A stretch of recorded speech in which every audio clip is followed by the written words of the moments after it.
नमस्कार मित्रांनो, मी कमलेश नवाळे तुम्हा सर्वांचं स्वागत करतोय.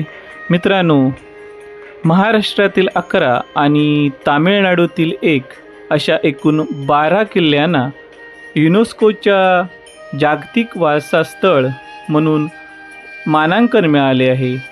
त्यामुळे हा क्षण संपूर्ण महाराष्ट्रासाठी अत्यंत अभिमानाचा व ऐतिहासिक ठरला.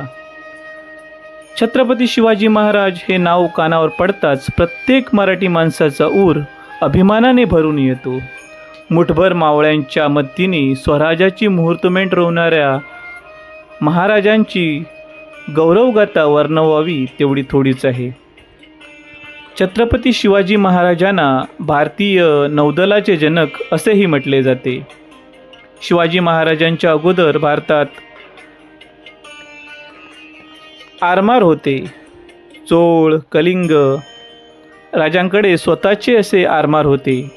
त्या आरमाराच्या जोरावर या राजाने आपले साम्राज्य भारतीय भूखंडाबाहेरही विस्तारले होते. मात्र त्यानंतरच्या काळात आरमाराचा वापर पूर्णपणे बंद झाला. मध्ययुगीन भारतात मुस्लिम शासकांनी लढाऊ आरमाराचा विचार केलाच नव्हता. याचा फायदा पोर्तुगीज, फ्रेंच, इंग्रज, सिद्धी यांनी घेतला. समुद्री व्यापारासाठी मुघलांना देखील पोर्तुगीजाकडून कार्ताज म्हणजेच परवाने विकत घ्यावे लागत असत. 1656 साली शिवाजी महाराजांनी जावळी काबीज केली. त्यामुळे कोकणचा बराचसा भाग स्वराज्यात आला.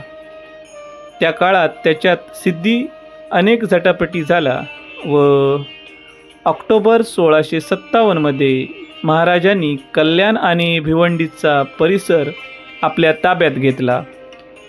मिळालेल्या या प्रदेशाच्या संरक्षणासाठी व सिद्धी युरोपियन लोकांच्या कुरापती थांबवण्यासाठी व त्यांना सागरी मार्गाने मिळणारी रसद तोडण्यासाठी शिवाजी महाराजांना आरमाराची गरज भासू लागली. यातूनच त्यांनी 24 ऑक्टोबर 1657 मध्ये भिवंडी, कल्याण व पेणमध्ये पहिल्या जहाजाची निर्मिती केली.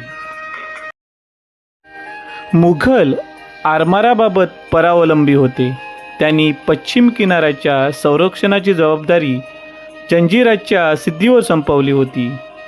तर पूर्वेकडे मुघल आरमार होते, पण ते जहाजे चालवणारे खलाशी हे फिरंगी होते व त्यासाठी मुघलाकडून वार्षिक 14 लाख रुपये एवढा खर्च केला जायचा.